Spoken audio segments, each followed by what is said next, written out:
Hey, thanks for coming to the INC Parks and Open Space Committee meeting. Our meetings are being recorded and will be posted on the INC website.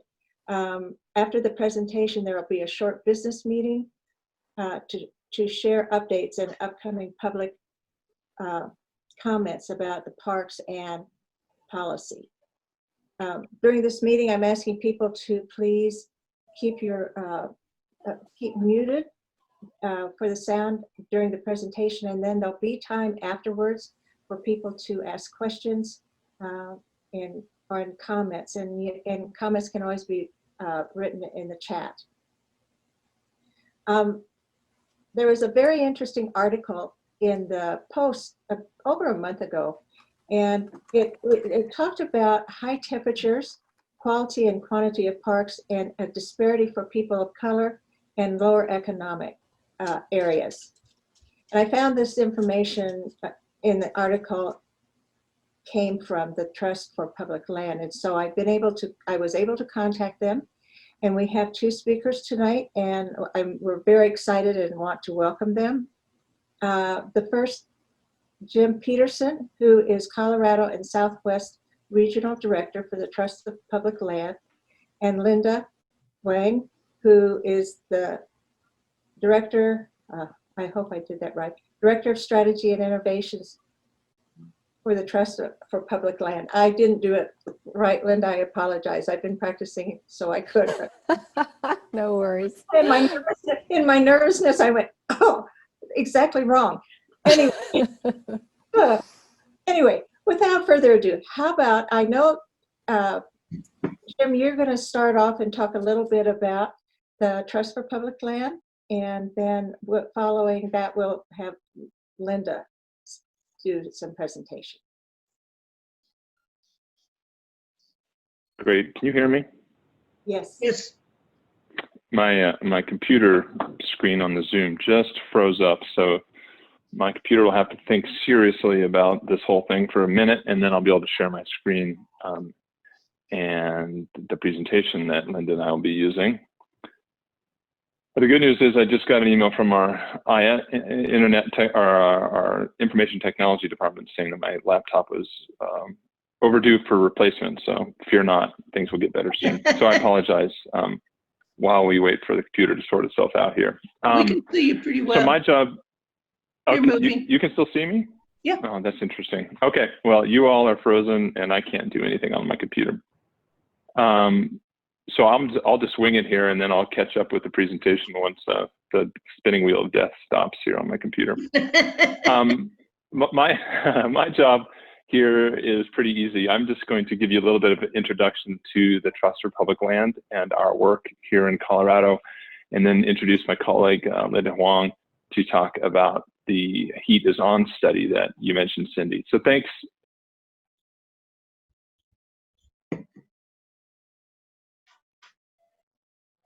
Jim, you just muted yourself. There you go. There we go. Just as you're about to launch computer. into the TPL overview. Screen sharing is on.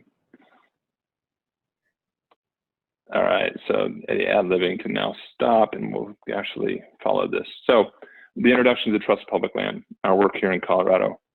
Our mission, as you see here, is to create parks and protect land for people to ensure healthy, livable communities for generations to come. And a lot of times when I talk about that mission statement, I focus in on two words, and those are for people.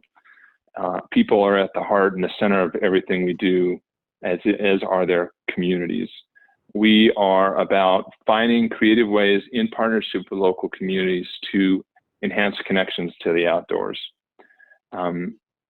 We work all across the country. We're a national organization. We have been doing our thing for about 47 years around the country, and for about 37 or so here in Colorado. And our office, since its inception in Colorado, has always been in Denver. And to give you a sense of kind of the scale through a few numbers of some of our work, I thought I would just share this. But I wanted to talk about two of these numbers here. The first one is that lower left number, $80 billion of public funds generated I bring that up because I know you all were supporters of Measure 2A in 2018, which was the PARC's ballot measure, which was a 1/4-cent sales tax increase for parks, rivers, trails, and trees, generating somewhere between 30 to 40 million a year, depending on the economy, for Denver's parks and recreation needs. We do that kind of work all across the state. We've helped raise about $1.2, $1.5 billion in public funds through county ballot measures, statewide work, and measures like the one in Denver. The other figure I want to point to is that $9 million people figure at the bottom right. As an organization, we have a vision that everyone in our country would live within a 10-minute walk of a quality park or other outdoor experience. Here in Colorado, we know about 1 million people don't have that access, and we're working very hard to change that in Denver and across the metro region and across the state. Well, we know that we've made good progress in a lot of places, as some of those numbers will attest. We know we also have a long way to go. And we know that fewer people than ever, broadly speaking, are getting outdoors. We've seen some changes in the numbers of people utilizing the outdoors for exercise and mental and physical health benefits because of the pandemic, and options are fewer. So we're hoping that that trend will continue to strengthen as we move away from the pandemic era. But the reality is that 118 million people across the country are not meeting daily physical requirements, and that has a significant financial and human toll on all of us. As I mentioned, about 100 million people currently in the country don't have access to a close-to-home park, and that includes 28 million kids. So this is a real health crisis, and it affects all of us, including our youngest people. We also know that even thinking before the COVID-19 era, we know that people are stressed. The always-on digital culture is creating all kinds of connection problems for people. People aren't as connected as they should be to their communities and to one another. And we know that the rising generation is more concerned than ever about issues like climate change, which we'll talk about today with respect to the heat data that Linda will be discussing. And a lot of concerns about the widening gaps between the haves and the have-nots. We know that there's a significant discrepancy in access to cooling shade as well as parks. And we know that unfortunately, your zip code can still be a better predictor of your health than is your genetic code. And that's something that we aim to change, because we know that parks and trails and open spaces are part of that solution long-term. There is solid reason for hope, because we know the scale of the problem and we have tools and things that we can do to change that. And one of those is utilizing big data to help us understand where we can work.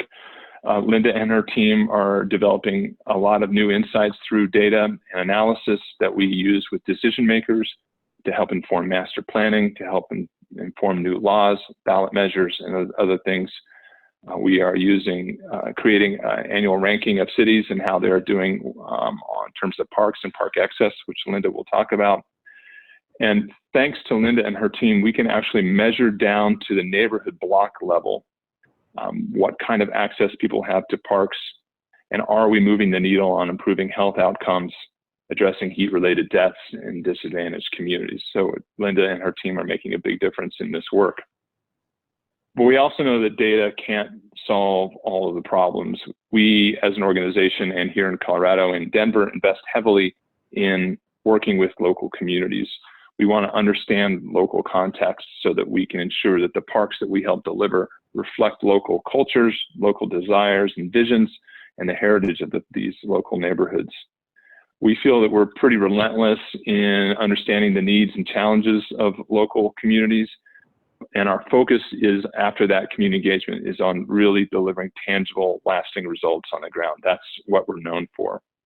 We work all across the country in that regard, focusing on delivering results, specifically looking to deliver outcomes in these three areas: climate outcomes, health improvement outcomes, and ensuring equitable access to the outdoors for all. And we do that through 4 primary strategies. We do land protection work so that we can create new spaces for parks and open space. We then help work with communities to design, envision, and do master planning and park construction for new parks. We design trails and help protect land for trail corridors so we get people out of their vehicles to reduce carbon emissions and get people moving to address those physical health issues that we talked about. And we're also doing a lot of work around schoolyards to turn these spaces that are often underutilized after hours in local communities into vibrant spaces that can be used by local communities to help address the 10-minute walk to a park gap, but also create very engaging and active learning spaces for kids during the day. As I mentioned, we've been working in Colorado for about 37 years. We have a long history and a tremendously large body of work, ranging from a significant amount of work in the Metro Denver region to the southwest corner of the state and everything in between. Again, with that common connection of trying to connect people in their communities to the outdoors. Looking just here at the Denver metro area, please don't try to read all these little dots. I just want to give you a sense of the scope of our work. We've done everything from significant additions from land protection standpoint to state parks like Golden Gate Canyon State Park or Roxborough State Park, to small, very impactful urban parks like New Freedom Park on the east side of Denver, where we helped just take a vacant lot and transform that into a true community asset. In the Montbello neighborhood, for example, we acquired a 5-acre site that's now Montbello Open Space Park. Still has a fence around it, but we're hoping that that will come down in early fall, so that can be open to the community as a new trailhead to outdoor experiences in that neighborhood. And we've been very active in the Westwood neighborhood using all of our strategies, including acquiring land for Cuatro Vientos Park, which was that neighborhood's first new park in 30 years, to creating a master plan and helping revitalize Westwood Park with art and community gathering spaces and new playgrounds and a walking loop with outdoor fitness equipment and so on. So we're really focused on improving Denver's access to parks, but also making sure that the parks that we have are the highest quality possible, which is where Measure 2A for Parks came in back in 2018, and our work in places like Westwood Park and revitalizing that existing space is all about. So that was a 6 or 7 or 8 minute dissertation on the Trust for Public Land and our work in Colorado. Happy to answer questions here, or we can wait until the end when Linda dives in, but I leave that to you, Cindy, and how you want to handle that.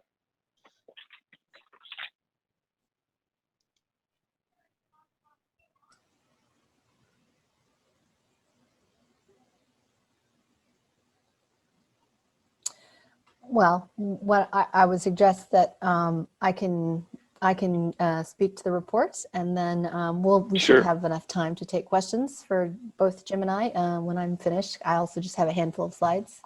So let's see. So thanks, Cindy, again for inviting us to talk about this. We are really excited. We were really excited to have released this information in this report, and just thrilled for the opportunity to share our findings with you all. So as Jim mentioned, I'm part of the research and innovation team at the Trust for Public Land. We are sort of the data backbone for the organization.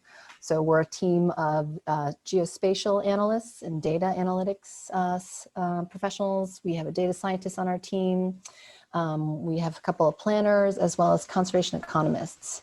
And what we do is help ensure our 25 or so field teams from across the United States, including Jim's team based there in Denver. We just help them do their work more efficiently, more strategically. We also work directly with a lot of the community partners that our teams work with to also provide them with the data that we have regular access to when we're trying to make our decisions and build and improve parks and transform schoolyards and protect land as well. So you can go to the next slide, Jim. So Jim mentioned one of the premier products that we release is something called the PARC score. It is the annual ranking of the 100 largest cities and their park systems. And what we do is we analyze how well those park systems are meeting the needs of their local residents. And so this year, Minneapolis was at the top of the PARC score ranking, and all of the data that sits behind that is publicly available. It's a lot of information, but it's a really good snapshot for how park systems are doing. And we know as we put all that information together and as we're talking to the park systems directly, a lot of them are always looking for different ways to get creative and meet the needs of the populations that they serve. The next slide, Jim. So Jim also referenced, well, I guess just to give you a little bit of context for how we were, how we released the report and where we were. We work really closely with our climate team. Our climate team at the Trust for Public Land has a program that they call Climate Smart Cities.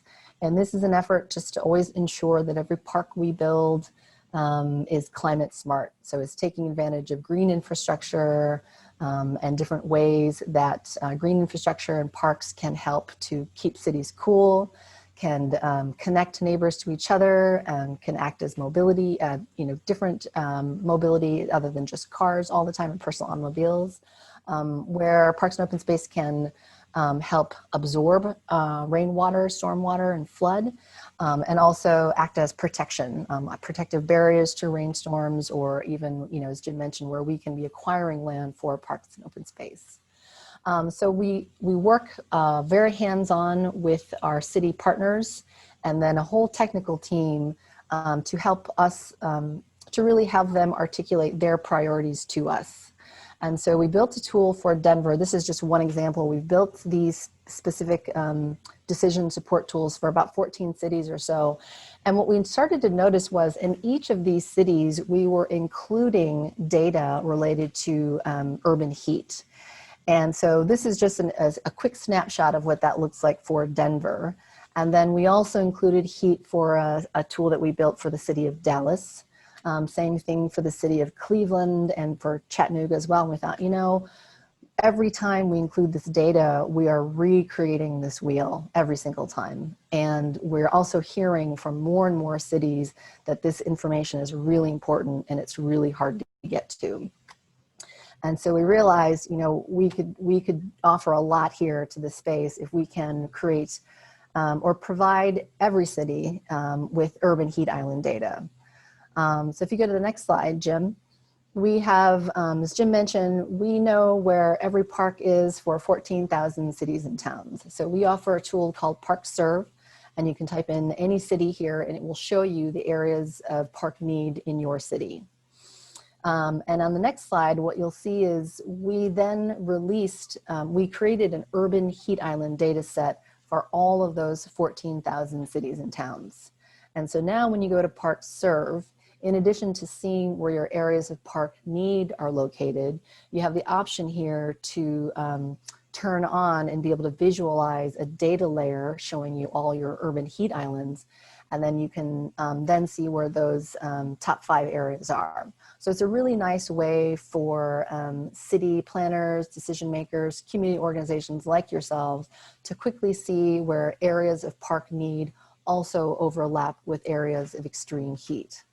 And we've just, in all of this conversations that we have with cities, we know that only a handful of cities have this really good high resolution information to help them understand the different ways that parks could help to address urban heat. So that's kind of where we got started. So if you can go to the next slide, Jim. So we developed this urban heat island data set for the entire country, and it gives us a really unique bird's eye view, if you will, for the role that parks can play. So we released this report after doing a little bit more analysis with our heat data. So the PARC Serve database covers, parks for all 14,000 cities and towns, and we just overlaid that with park data to give us a sense for, well, to what extent, where are people experiencing heat, and what's the role that parks can play to help address that. As we were doing that, we also wanted to understand better just park quality. Jim mentioned our 10-minute walk metric. We want to put every single person in this country within a 10-minute walk of a quality park. And so for us internally at the Trust for Public Land, we think a lot about what draws people to parks. What is it about the park that has them there? And perhaps just as importantly, for people who do live within a 10-minute walk of a park, why are they not going to that park? So we did a deeper dive into our 14,000 cities and towns because we really wanted to at least take a look at park size, the population density surrounding each park, the racial makeup of people within that 10-minute walk shed around a park, and also the household income. So just give us more demographics of people who live around each park. So the next slide, this is one of our major findings. And it was just eye-opening for us to finally get our hands on good data. And what we did was we looked at parks that serve primarily white neighborhoods versus parks in non-white neighborhoods. And we found, and this is our finding, that in fact parks in majority non-white neighborhoods are half as large and they serve 5 times more people. The next slide basically does a similar analysis looking at acreage, population density, race, and income. And we were looking at parks that serve low income versus high income households. And you can see the finding here. And so I think this really popped out for us given the sort of pandemic and COVID times that we're all in. We had released a series of reports earlier in May this year, along with our annual Park Score ranking. It was a series of small reports called Parks in the Pandemic. And it was just one of the things that we were looking closely at was actual park usage numbers. So we contacted a handful of park agencies that we know use some type of counting device, whether it's a device that sits over a trailhead post where as soon as you pass the trail, it counts you. Other park systems use vehicle counters as well. And it confirmed, I think, of a lot of what we all personally have been experiencing during this pandemic, which is that many people were rushing out to their parks in droves to just find a little bit of respite from what's been going on since this spring. And so that knowledge of more and more people using their parks, especially in this pandemic, coupled with this data around how parks in majority non-white communities and parks in majority low-income communities, that those parks serve that many more people, it just means that potentially, your space where you're trying to keep a safe physical distance from other people around you, it's just that much harder to do because your park is potentially much more crowded. So, for us at the Trust for Public Land, we are really driving at the role of parks as critical public health infrastructure. And so this finding really stood out for us, which is why we're just very eager to share it with as many people as we can. So you go to the next slide. The other finding in the report is about heat. I think I live in the Bay Area of California. Not only are we going through some pretty awful wildfires right now, but we just recently experienced our second heat wave this year, which is very, very unusual for the Bay Area. Especially, I live in Oakland, California, where it's fairly temperate weather, but we had many days over 100 degrees, which is very, very unusual for us.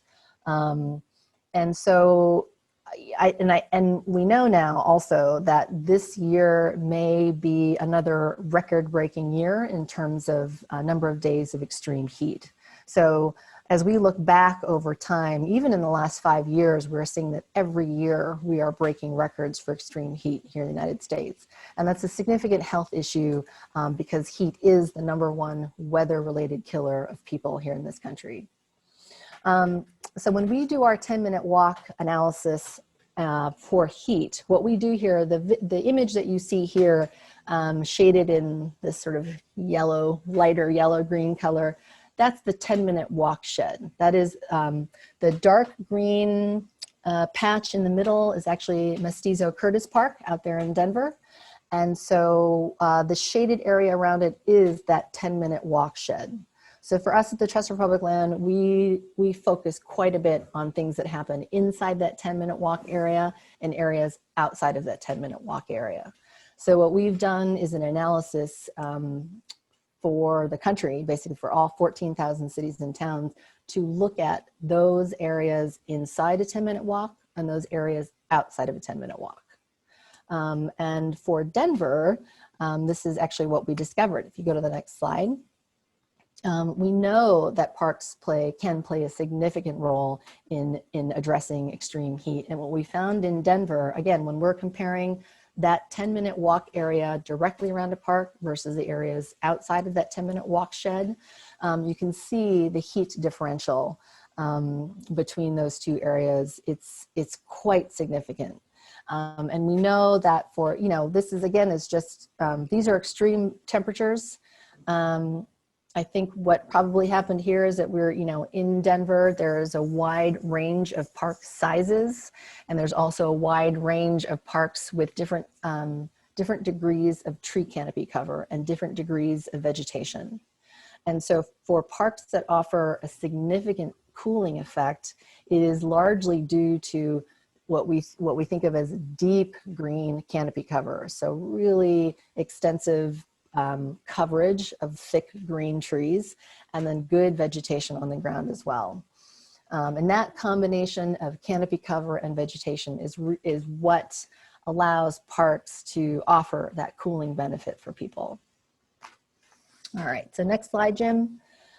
I know that I've talked about this report for a lot of folks, for a lot of different organizations similar to yours. And what often comes up are people are thinking about, especially when they think about park equity and the challenges related to park size and population density and race and income. The next question is always, well, what can we do about it in our community? And I think the Minneapolis Park and Recreation Board is a really great example of what one community is trying to do to address this park equity challenge. It's interesting, they have been at the top of our annual park score ranking pretty regularly. I think over the last, I want to say 3 or 4 years, Minneapolis and St. Paul are always in the top 3. And yet they said it's not enough. I think that they really appreciate how we're thinking about their park system, but they also recognize that they can do more to address park inequity in their system. So what they're doing now, you can see on the right-hand side, they actually released a report. Actually, well, that's fine, Jim. What they're doing is they're looking at 2 things primarily to help them distribute funding, capital improvement fundings for parks and trails. They're looking at park characteristics and community characteristics. So if you go to the next slide, so this font is very, very small. And so what I've done is actually pulled out all of the text that you see in that kind of dark, that more red purple. So park characteristics looks at, historic investment in parks, ADA compatibility, looks at some of the quality of the trails and also the natural resources there. But what really stands out here is what they think about related to community characteristics. And what is new for Minneapolis is now really trying to understand where parks are as it relates to racially concentrated areas of poverty. They're also thinking about park access from a 10-minute walk perspective, and they're thinking about neighborhood safety. And so those measures collectively, along with then the park characteristics, help them determine funding for their parks and trail projects. So it's a really nice, sophisticated way that one park system is trying to address equity. And we really appreciate it. As I said, we know where all the parks are, and we want more people to have access to parks. But I think all of us know that not all parks are the same. I know in my neighborhood, I gravitate to the parks that are a little bit bigger and that have a lot more tree canopy, just because it's a nice, cool place to be. So this is just one example of what one city is trying to do. We rank it at the very top of our park score ranking, and I appreciate so much that they said there's so much more that we can do. So this is relatively new for them as a park system, but it is now encoded in their capital project scheduling approach. And that, I believe, is my last slide. Right. So we're happy to take questions. I know we have a chat feature as well. So if folks want to type in their questions, we can take them from there. Otherwise, I think this is yeah, not too large a group. I think we could probably, If you put your hand, you can do that too, yeah. hand up, then I can call on you, and then we can go from that place, okay? And Katie, you want to unmute yourself and ask your question. Hi, this is Katie Fisher. Has the land use also thought about density? What we're finding in Denver is a lot of single family homes in some of the poor neighborhoods have been torn down. They're now going for more denser apartment buildings, that kind of sense. And we've also seen in older parts of the city where it used to be maybe big mansions, those got torn down, and now we have the density of high rises. We see in a lot of the parks then where it used to be able to accommodate people, it's changed. We now have such a large population density change, it needs, and they go literally from property line to property line with this. They don't incorporate green space within their new property. So has land use looked in how density, meaning bigger buildings using up their land mass, then requires more parks? That's a great question. Yeah, I mean, there's absolutely a trend in kind of smart city planning to put high density housing around transportation nodes, for example. You know, anywhere there's a light rail station, we're seeing high rises go up. You know, in the short period of time that Denver has undergone significant transformation in this respect. And so I think that a lot of cities are catching up in terms of how different agencies are coordinating long-term plans. So what we'd like to see, right, when California got our new governor this term, he really made an effort to bring together climate change, transportation, workforce development, and equity together so that we could sort of be thinking or try to get ahead of that exact issue that you raised, because I think we do want to see high density living. There are definitely people who have made the choice to move into those, you know, high dense, very walkable places, but there is a trade-off. And so we would like to see, you know, green spaces available for everybody in those places. But I think that sometimes one agency is getting a little bit ahead of others. Yeah, and Katie, I can say here in Denver, we are definitely thinking about that. And I know Denver Parks and Recreation is thinking about it too. We, back in 2010, you know, when the River North area was first getting started, we were able to take advantage of some issues that arose during the Great Recession, and we bought a 2-acre property, right, that's now River North Park. I did that with the city. There's a nice piece of foresight because you could see what was going to happen there eventually, and subsequent to the Great Recession, you know, that rhino has certainly taken off. I think we have a lot of issues in places like Ballpark, Arapahoe Square, Golden Triangle, which were places that weren't previously known for dense urban housing, but now are. And I know the cities are looking at some stuff in Ballpark, and we've been encouraging to look at Arapahoe Square too. But I think to your question, that densification, if that's a word, is also happening now in more established neighborhoods, where so more people are using the parks, the parks will need to serve more people. And so I think one of the things the city is looking at with Measure 2A, 2018 2A dollars, is trying to create, you know, address the maintenance backlog, trying to revitalize these spaces and bring them up with the amenities that people want today, which are different than the ones that in the playgrounds look different than the ones in the 1980s. And if you look at what they're doing at Paco Sanchez Park, for example, it's pretty cool, making that a really destination park in a neighborhood that's, for better or for worse, densifying on the West Colfax corridor. So I know it's a priority, and it's a real big challenge we have here in Denver. So we're going to keep pushing the city to do land acquisition for new parks so we can serve those people. And I know that it's also a core strategy for them to, and they do have Linda mentioned the Minneapolis example, and the city too has a very strong focus on equity and making sure that the funds are being distributed to the neighborhoods that need the most. It's a work in progress, to be sure, but I know that they have the right strategies in place to try to get us there. It's moving a little slower than I would hope, but I know that they've got some good things in the works. Thank you, Katie. Is there another question? May I ask a question, and then we can maybe generate some other questions for other people?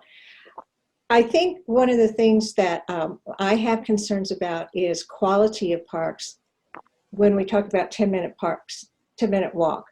And I think that even some of them that are 10 minutes, the planning is to concrete over. We have a perfect example here is to just, let's make it a skate park, even though it's in a community. And so they have a little, on the edges, some planter areas for trees. But I don't think that that's really a concept of going out to the park and sitting in something green besides concrete. So I'm concerned that our city is not looking at quality, even though they will say they are, but the quality and also the quantity of parks. I mean, quantity of the park. In other words, I think, and I'll get to my question. I think that I would rather go to a park that's a regional park and drive there than go to my quarter-acre park that may be green, but that really isn't providing the kind of activities that one wants to do in a park. What is the trend that you've seen, or has that discussion been, since you are working with the Parks Department, has that discussion come up? I would say in Denver, I don't know if it's come up exactly the way you phrased it, Cindy, but there's I think a lot to unpack in that question. I think that as we look at a neighborhood, you know, Linda showed that map and was talking about the heat, and that blob was right over the Five Points neighborhood. That's where I live, and Mestizo Curtis Park obviously is the largest park in that neighborhood. But there are a few smaller little pocket parks or neighborhood parks within the neighborhood as well that serve different purposes. There's Children's Park over on Stout and 22nd or something as an example. And I think we do need to look at neighborhoods holistically and think about the quality of the outdoor experience across all of the amenities that are there. So in Westwood, for example, I mentioned revitalizing Westwood Park, which is sort of the big community park that you're talking about. But we're also working on a pocket park across from a middle school that will serve a very specific demographic, you know, preteens or young teenagers. Very different needs than a park that's 2 blocks down Kentucky Avenue, which is really geared across the Boys and Girls Club, really geared to, you know, the age 4 to 11. Very different park amenities that those groups will require.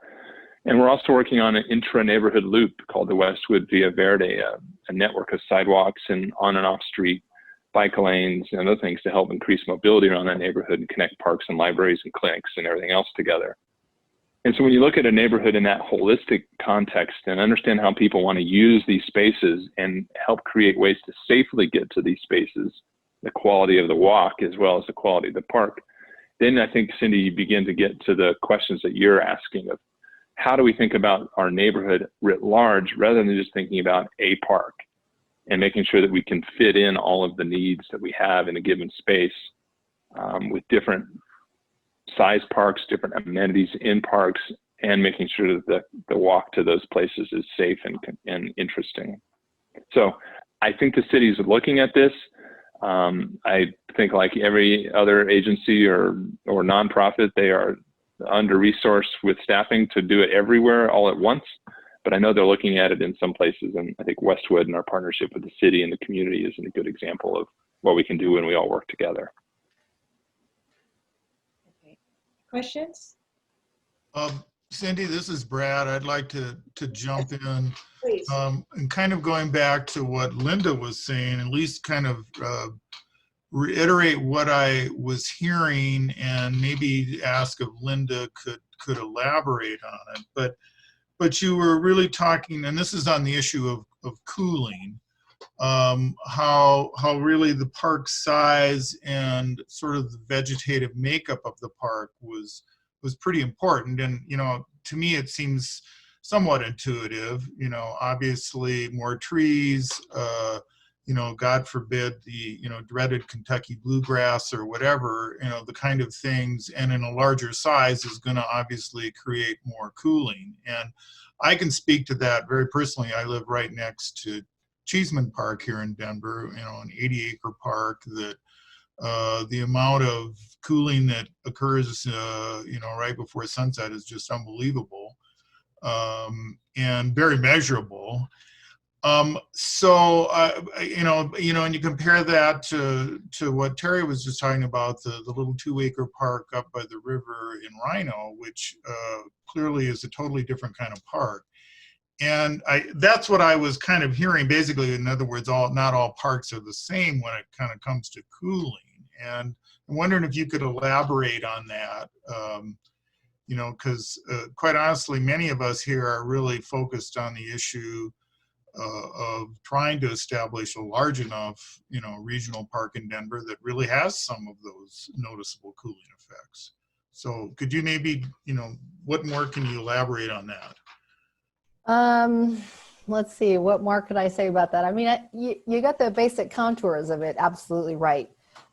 More canopy means more cooling, and vegetation, actually native vegetation is probably where you're going to get the most effect. Anytime you can convert impervious surface to a pervious surface is better. But then we also know that native vegetation is going to be better than like grass, for example. We were surprised, I guess, to see that some really big fields of grass don't necessarily offer that much of a cooling factor, and that it's native vegetation because you get those deep roots, and so they're just pulling moisture down on the ground. I'm not sure I can offer you more other than, you know, I know that a lot of cities, well, not a lot, we're now working with a handful of cities to help them find every possible place where they could plant a tree, or in some places apply compost to the soil to help retain moisture, to help the soil act as a carbon sink, basically. And so, you know, I mean, we're talking about not just parks and green spaces, but even built tops of buildings. So I guess, well, I mean, I digress a little bit there, Brad, but I think, you know, there's a tremendous opportunity to plant trees. I mean, there's now an effort called the Trillion Trees Project where people are really trying to get as many trees as they can get down. And I think you're absolutely right around thinking about different species and the growth rate. The trick is then to make sure that, you know, that can be maintained by the city. There definitely are situations where some neighborhoods aren't interested in trees because they sort of only see trees from an economic perspective and how much it's going to cost them to maintain the tree. And that is true. But there's I think what you are already aware of yourself personally is just the other benefit that comes from the cooling effect. We actually are, on my team, I have 2 conservation economists, and we have actually captured the health benefits, economic health benefits of that cooling effect as a way to sort of help make the case for tree planting. So, you know, I guess I would say the others, maybe what more I would add to that is, as you guys are trying to make the case for, you know, trying to find funding or just trying to advocate for more trees, that there's an economic argument to be made as well as that's tied to sort of the health benefits of it. But Linda, I don't think that's respecting the natural environment. We're in a high plains desert. We don't have moisture. We don't have rain. Every time we try to make like a Midwest, like a Minnesota type park, planting the trees, it costs us so much. We can't maintain the irrigation systems. Every tree that gets planted has to have somebody who's taking care of it because nature here is harsh. we don't have. We need to come up with other things, and maybe it's, you know, like with the playgrounds, that we have more structures that produce the shade for the kids to play on the equipment. I know over at some of the new parks, we're really watching that. But I think we have to get into the equation. What is your ecological system to begin with? And as much as I grew up in the Midwest and love trees, I realized that is not the solution. We also have had such a big swing in our temperature. 3 of the trees that I planted in the last, say, 5 years have died because of 60-degree switch in temp. And that just destroyed the tree. And we cannot find trees that are suitable here. And when we've tried to put the trees, the Million Trees initiative we've gone through, it doesn't work in this climate. And it's hard for people to understand what is our next stage to have a cooling effect, but the cooling effect that you would use back in the Midwest or along the coast is not going to work here in the high plains. Yeah, that's a great call out. I mean, I think, so I have a couple thoughts. I mean, one, you're absolutely right. You have to sort of take the systems-based approach. You know, I've seen a bunch of studies that look at as temperatures rise around the world, what's happening to agriculture and the shift in agriculture as temperatures rise. And so you're absolutely right. You have to sort of be shifting as well. You're in a high, are you guys high desert? I don't know what okay, it's high desert ecology. Yeah. So I'm just thinking a lot of my team sits in Santa Fe, New Mexico. And so I always think about, I'm always surprised at how green it is in Santa Fe, because I think high desert, and I think desert because I'm ill-informed there. But I think a lot of it is just sort of getting smart about where we're headed, or rather getting honest about where we're headed and how ecology may be shifting and trying to stay ahead of that.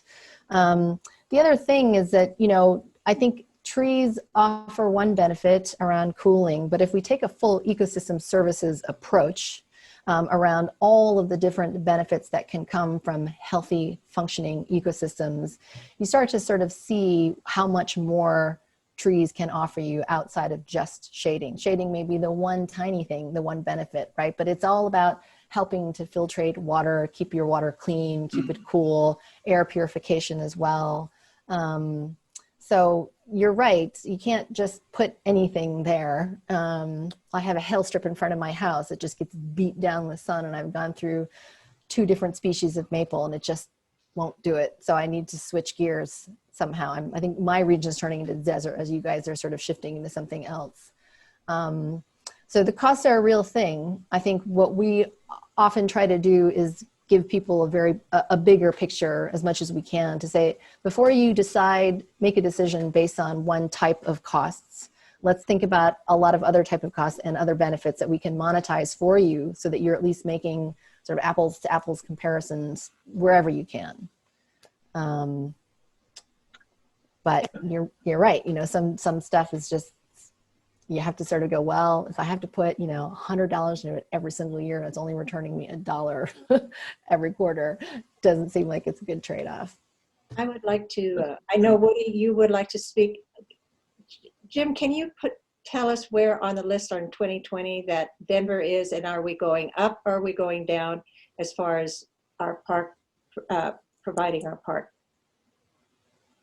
Yeah, Denver was ranked on terms of the top 100 cities, was ranked number 22.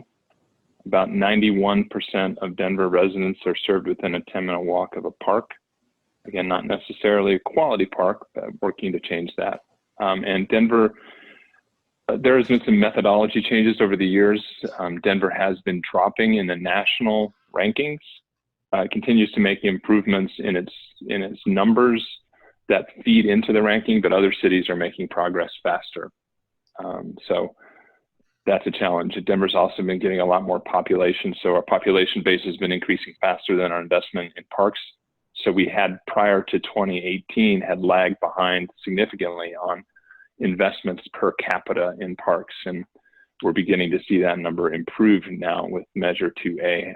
Again, the Parks 2A, not the Climate Change Now. Climate Action Now measure that's in 2020. 2018. So it's generally been holding about steady and dropping a little bit in national rankings. But we're still crushing Colorado Springs. Okay, thank you. Woody, you have a question or a comment? Yeah, Jim and Linda, thanks for your very interesting presentation. I'm part of a group along with, I think 6 other people who are on this call, who call ourselves Save Open Space Denver. And we've been fighting for 3 years now to try to keep the 155 acres in Northeast Denver. It's now privately owned, subject to a perpetual conservation easement, from being developed into a mini city with lots and lots of concrete and a few little pocket parks likely thrown in.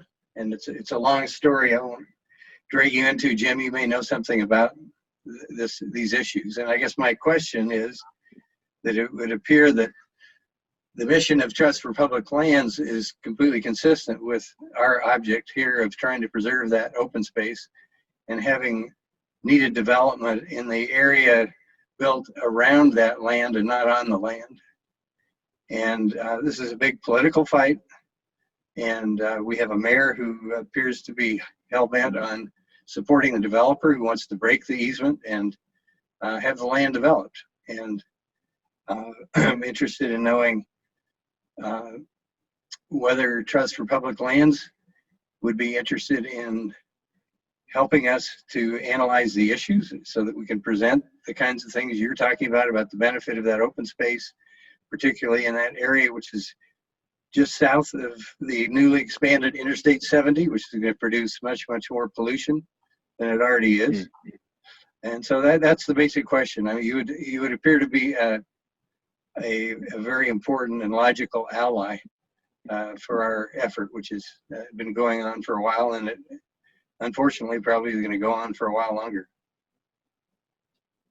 Yeah, thanks, Woody. It's a good question, and I have been following that fairly closely. We had high hopes a number of years ago that we could help the city buy that parcel when Clayton Trust initially was looking to sell it to bring the resources they needed for their mission into their organization. Obviously, that didn't happen. We've been continuing to watch it. We very much work at the invitation of local communities. We have really just begun to work a bit in North Park Hill around the 303 Artway, which is, if you know that project, you know that it's right now sort of envisioned to go around that Right. Just due north. Park Hill Golf Course parcel. Which is not a very compelling walk by any stretch of the imagination. So we're interested in the project and have frankly been struggling a little bit about how and whether and at whose invitation to engage in that conversation. And so I guess I would turn it back to you and anyone else that's interested or involved to, I'll type my email address into the chat, but I'd love to hear from you and maybe have a follow-up conversation just to talk about how we could be helpful. The data that Linda is talking about, and it is data that's available, and we're happy to provide it in a way that would be helpful to you to just make the case for parks and understand what benefits that might bring to the community up there. As you noted, it's very much kind of evolved, and there's a lot of politics involved here, as well as trying to understand the desires of communities and different groups. And so we're, as I said, really interested to figure out how we might be helpful in either sorting this out or trying to figure out what's the best solution in terms of parks and open space for that parcel. Well, I think one or more of us would love to take your invitation and begin engaging in a real conversation about this. One footnote to this is that as encumbered by the conservation easement, that land was appraised in 2016 at $3.1 million only, and which is a very small amount of money for 155 acres. And in today's dollars and in today's economy, it's maybe twice that, but it's not anywhere near the purchase price that the current landowner paid as a land speculator, hoping that they could build a mini city on it and make zillions of dollars. So Yeah. you have your contact information, and we're actually having a meeting this weekend, and we'll talk about, you know, how we might, who might be the best person or people to reach out to you and follow up. Okay. Yeah, that'd be great. I'd love to learn more and to get to know everyone and sort of how your connections to the park and the land, and just love to have your ideas. Great. I don't see any other questions, and it's 7 o'clock. Oh, Cindy, this is Brad, and I just want to jump in. This is a totally different sort of question for our Trust for Public Land folks, but you know, we always hear about Minneapolis. You know, it's always kind of up there in the top. And actually, I know from having read in the past some TPL materials, but my understanding is that Minneapolis has a really radically different form of governance of its park system than what we have here in Denver. They actually have a park and rec board that's very independent. And I'm wondering if either of you have enough knowledge that you could share a little bit about that, because it always seems to me that how Minneapolis governs its park system is somewhat, you know, the reason that they are always up at the top of the list. So do either, you know, and maybe Jim, you'd be the best one. Do you have any information you could share? You know, I don't know much about how it works. I mean, I know one thing that they can do in Minneapolis that we can't do here is, you know, raise taxes without having to go to a vote of the people. So politicians have a much different degree of accountability with respect to revenue. But we do have a Minnesota state director whom I'm sure would be happy to have a conversation if it would be helpful to understand her perspective on what's different than the system that we have here. You know, and I'm hopeful again that eventually, you know, the Measure 2A from 2018, the Parks measure, will help create some equalization on some of this stuff over time. You know, that measure is in perpetuity. And again, it's a tremendous benefit. And I should note too, you know, I saw the Ian's on here too, the role that Resilient Denver and some of the other folks had played in driving that ballot measure to get referred to the ballot, as well as the climate action ballot measure that's on this year. That's truly been a ground game that these groups have done better than anyone that I've seen, and have really created an opportunity for the city. And I think between those two measures, addressing the issues that we're talking about today with respect to climate and parks and other things, we can get Denver into the position that, or at least closer to the position that Minneapolis, St. Paul, and Arlington, Virginia, and Washington, D.C. are today. It's going to take time, but we got to keep working. well, again, I'm looking at the time, and I want to appreciate your time, and also thank you so much for coming to our meeting. You've really opened some ideas, thoughts, positions to look at, and the data piece is extraordinary. It was wonderful. Thank you so much. That's so important. And so want to just thank you, and we hope that you might be able to come back again sometime, and we would love that too. So thank you again for that. Yes, all. And we are going to have a short business meeting. I want to say, if you're welcome to stay to it, but I don't blame you. Bye-bye. Thanks, everybody. Thanks very much, everybody. We really appreciate the invitation. Yep. Thanks very much. Have a good rest of your meeting. See you. Thank you very Bye-bye. much. Thank you. The rest of the meeting is going to be pretty quick. We're just going to give some updates, and I think there's some really important ones to give. Brad, would you start off with the designation piece? Sure. Let's see, just as quick background is probably, you know, most folks are familiar with, under the Denver City Charter, there's a process called park designation that's really important, because once a park in Denver has been designated, either historically or by city council, it requires a vote of the people to either sell or dispose of that parkland. And the interesting thing is, that was put in place, at least the most recent version, back in 1955. So, the citizens of Denver have long been skeptical in terms of our politicians and their ability to protect our parkland. But in any event, back about 7, 8 years ago, when we had the Hensel Park debacle, and as many of you may recall, a portion of a parkland got conveyed to Denver Public Schools for a school. Much to the credit, the Hancock administration started up an effort to do park designations. And they're now ready to move forward on what's they call round 12. And I have been serving all this time on a committee that INC helped set up with Jay Rust and Kathleen Wells. We've been interfacing and working with Scott Gilmore and commenting on the process.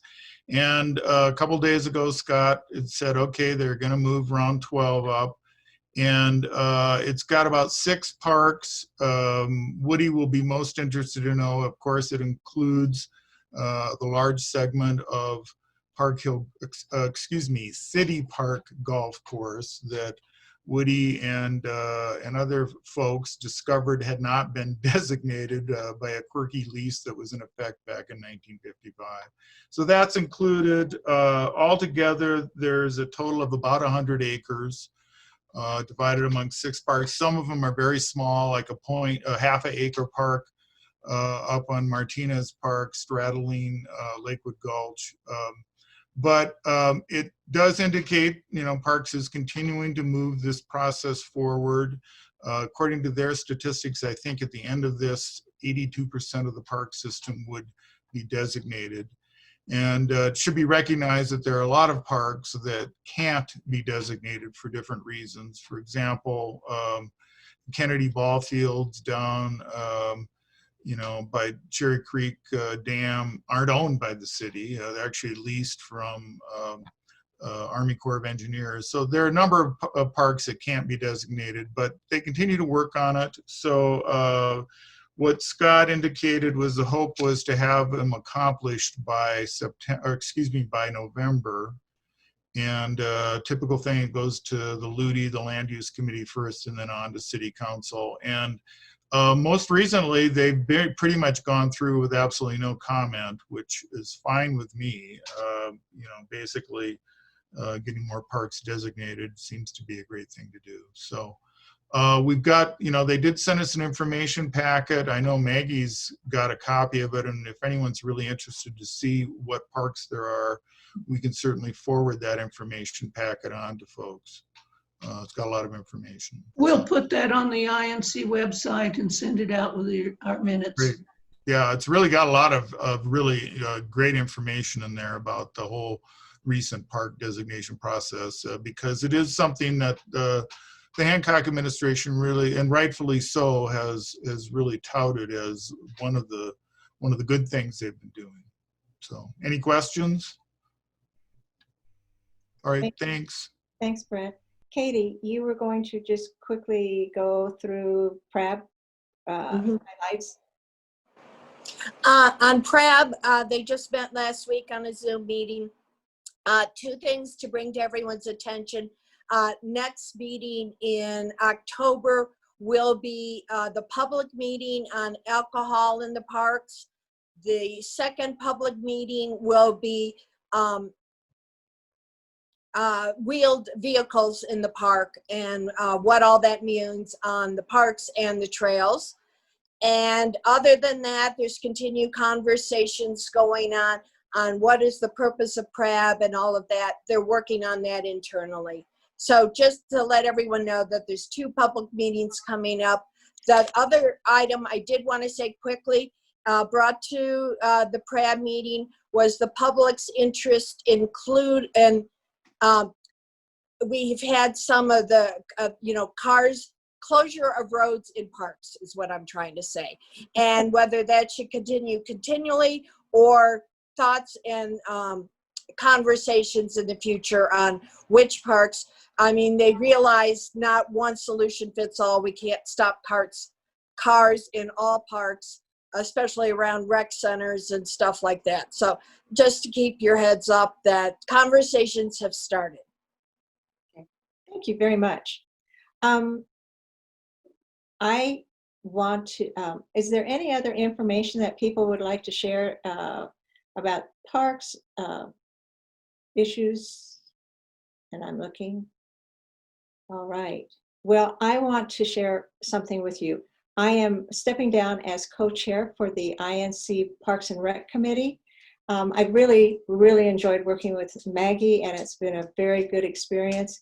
I still plan to come to the meetings and hear the good information that we get here, and just have appreciated all our members coming and being there and being supportive. You know, it's such an important piece of our city, and without the parks, parkways, and open space, it would be, well, let's call it a disaster. So anyway, thank you. And with that, Cindy, may I make a comment? There's Yes. some of us on the call here who has some legal background, and there's a possibility that there could be an injunction issued against your resigning as coach. I'm sorry. So, I'm going what? just wanted to give you a heads up that you may not be able to leave this job, but anyhow. Oh, Cindy, Thank you. I Thank you. can't bring my picture up because I'm such an idiot, but you have been so important. You and Maggie have given voice to so many issues of our parks and the RNOs that support them, and this voice that you have put forward, and how much I appreciate it and look forward to your future comments, you and Maggie. And you're my heroes. You're amazing. Well, thank you. Thank you so much for I bringing will miss Cindy a great deal. all these She's issues been integral in and getting all fighting of for this. parks. Thank you. Thank I you. love you. Love you guys too. But I'll be there. So Okay, hard to keep this opinion mouth shut. So please don't. So in that case, let's call the meeting adjourned. And thank you again. And we will be seeing everyone in the future soon. Okay? Thanks, Cindy. Great, You're the thanks. best. Bye. Bye-bye. Bye. Yes.